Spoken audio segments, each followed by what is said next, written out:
Assalomu alaykum, hurmatli talabalar. Bugun siz bilan O'zbekiston va jahon hamjamiyati mavzusida gaplashamiz. Ushbu darsda siz bilan O'zbekiston Respublikasining tashqi siyosatining asosiy tamoyillari hamda O'zbekiston Respublikasi BMTga a'zo bo'lishi, O'zbekiston Respublikasining Yevropa Ittifoqi bilan hamkorligi hamda O'zbekiston Respublikasining Shanxay hamkorlik tashkiloti MDH va Markaziy Osiyo davlatlari bilan bo'lgan o'zaro hamkorligi to'g'risida gaplashar ekanmiz. Tashqi siyosatning shakllanishida albatta 1991-yildan boshlab o'zining tashqi siyosatini amalga oshirib kelmoqda.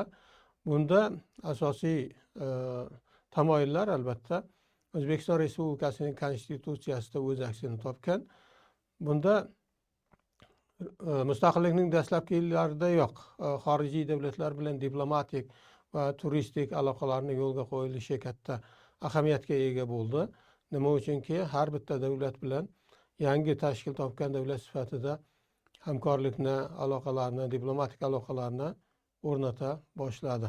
Albatta shu o'rinda aytib o'tishimiz kerak, birinchi bo'lib O'zbekiston Respublikasini tan olgan davlat bu Turkiya Respublikasi bo'lib hisoblanadi. Birinchi o'z elchixonasini O'zbekistonda ochgan davlat bu Amerika Qo'shma Shtatlari bo'lib hisoblanadi.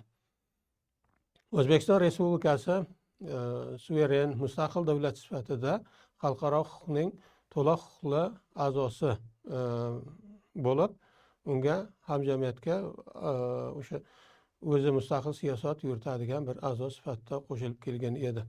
Shu asosda xalqaro munosabatlarni demak yo'lga qo'yib kelayotgan ekan. Asosiy prinsiplari, o'sha tashqi siyosatning asosiy prinsiplari 1992-yil 8-dekabrda qabul qilingan Konstitutsiyaning 17-moddasida belgilab berilgan ekan. Albatta tashqi siyosatning asosiy tamoyillari mana shu juda muhim rol o'ynaydi. Nima uchunki mana shu asosiy tamoyillar asosida xalqaro va diplomatik munosabatlar o'rnatilar ekan. Bunga nimalar kiradi? Bunga demak davlatlarning suveren tengligini hisobga olish, nizoli majaralarni tinch yo'l bilan hal qilish, boshqa mamlakatlarning ichki ishlariga aralashmaslik, xalqaro huquq normalarini tan olish va ularga rioya qilish kabi tamoyillar kirar ekan. O'zbekiston Respublikasi va Birlashgan Millatlar Tashkiloti da diplomatik hamda o'zaro aloqalar muhim rol o'ynaydi. Nima uchunki ko'plab mamlakatlar bilan olib boriladigan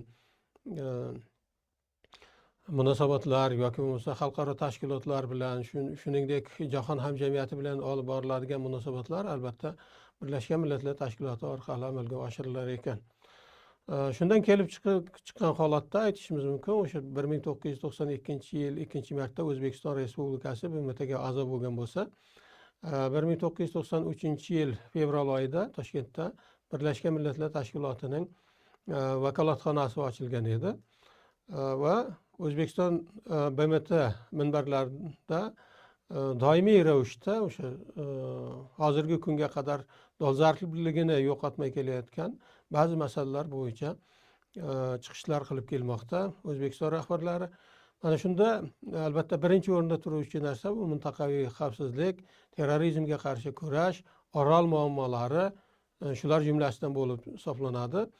Bu haqda O'zbekiston Respublikasining birinchi prezidenti Islom Abdug'aniyevich Karimov Birlashgan Millatlar Tashkilotining 48-sessiyasida 1993-yil, 1995-yilda Birlashgan Millatlar Tashkilotining yubiley sessiyasi 50-sessiyasida mana shunday chiqishlar qilib kelgan edi. Shu bilan birgalikda Shavkat Miromonovich Mirziyoyev ham 2017-yildagi 72-sessiyasida xuddi shunday masalalarni ko'targan holatda va yana Markaziy Osiyo davlatlari o'rtasidagi bir kengash tuzish masalasini ham, maslahat kengashini tuzish masalasida ham chiqish qilgan edi va bu mintaqada o'zaro integratsiya masalalarini rivojlantirish haqida gapirib o'tgan edi. Albatta hozirgi biz yashab turgan davr bu globallashuv davri bo'lganligi sababli bunga oid bo'lgan turli tashabbus va xavfsizlikka oid bo'lgan tashabbuslar ham ko'tarilib kelmoqda. Buni aytishimiz mumkin. Yuqoridagi mintaqaviy xavfsizlik doirasida Afg'onistondagi majorlarni tinch yo'l bilan hal qilish bo'yicha 6+2 guruhini tashkil etish tashabbusi yoki 2018-yilda tinchlik jarayoni, xavfsizlik sohasi, hamkorlik va mintaqaviy sheriklik mavzusidagi Toshkent konferensiyasi o'tkazilishi, shu bilan birgalikda Birlashgan Millatlar Tashkiloti tomonidan ma'rifat va diniy bag'rikenglik rezolyutsiyasining qabul qilinishi muhim ahamiyatga ega bo'ldi. Yevropa Ittifoqi va xalqaro tashkilotlar bilan hamkorlik qilish ham O'zbekiston Respublikasining tashqi siyosatida muhim omil bo'lib hisoblanadi. Nima uchunki, albatta O'zbekiston o'zining aloqalarini kengaytirishda bu Yevropa Ittifoqi hamda xalqaro tashkilotlar juda katta rol o'ynar ekan. Shu jumladan 1996-yilda Florensiyada O'zbekiston va Yevropa Ittifoqi o'rtasida sheriklik va hamkorlik to'g'risidagi bitim imzolangan edi. Bundan tashqari 1992-yilda Yevropa xavfsizlik va hamkorlik tashkilotiga a'zo bo'lgan edi. Yoki bo'lmasa boshqa tashkilotlarni olib qaraydigan bo'lsak, 1994-yilda NATOning tinchlik yo'lida hamkorlik dasturiga qo'shilgan edi.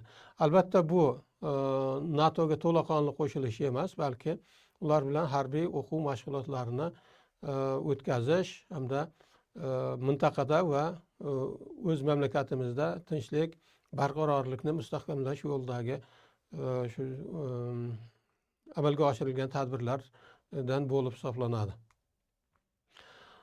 Mamlakatimizdagi ma'naviy ma'rifiy ishlarni, ta'lim sohasidagi yoki fan sohasidagi o'zgarishlarni amalga oshirishda bu UNESCO bilan madaniy ma'rifiy aloqalar juda ham katta rol o'ynagan.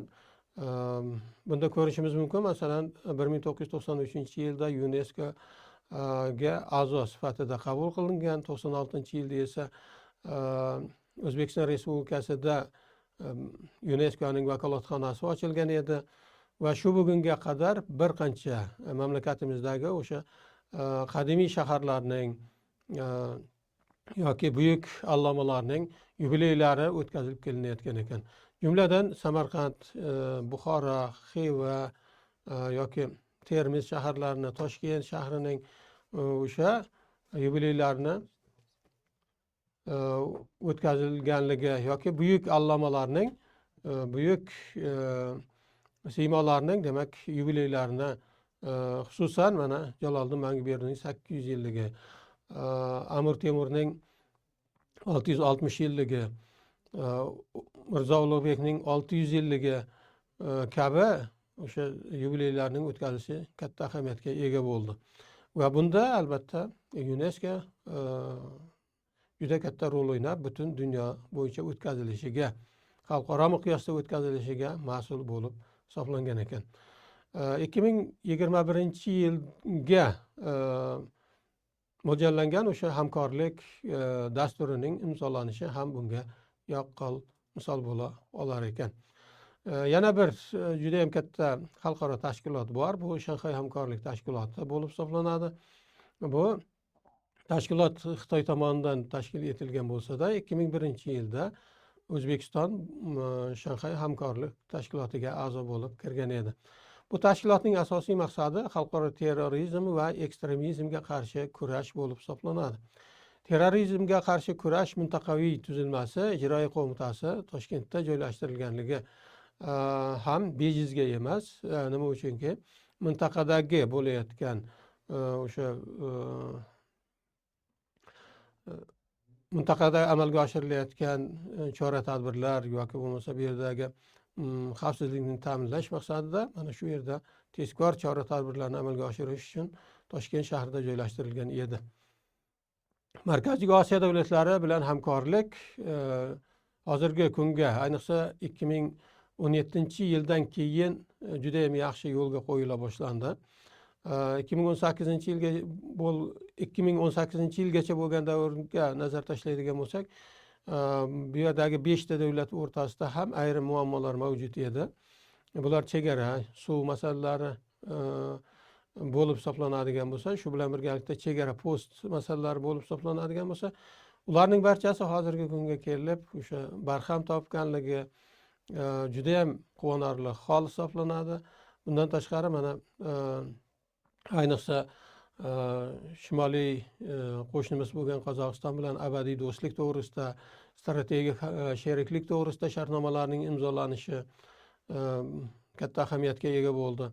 2018-yilda Qozog'istonda O'zbekiston yili, 2019-yilda esa O'zbekistonda Qozog'iston yili deb e'lon qilinishi bu ikki davlat o'rtasidagi munosabatlarning yangi bosqichga ko'tarilishidan dalolat bergan edi. E'tiboringiz uchun rahmat.